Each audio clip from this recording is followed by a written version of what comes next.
voilà, je vous montre la carte. Ensuite, on va passer sur une invocation. Donc, une invocation saga. Donc, je rappelle la saga. Vous mettez la carte en question, donc un enchantement, une créature, un artefact, qui se joue sur plusieurs tours. Et à la fin des tours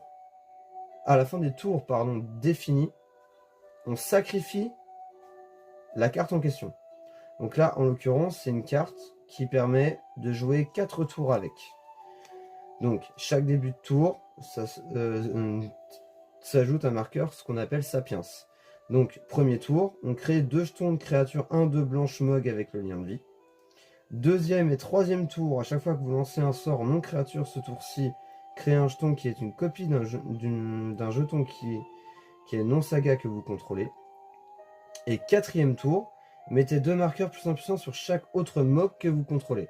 Donc un Mogg, ça reste un type de créature. Et à la fin du quatrième tour, on le sacrifie. Mais par contre, la particularité de cette extension, hein, c'est que les sagas sont aussi des créatures. Alors, je connais pas non plus énormément Magic, parce que du coup, je m'y suis remis il y a très peu.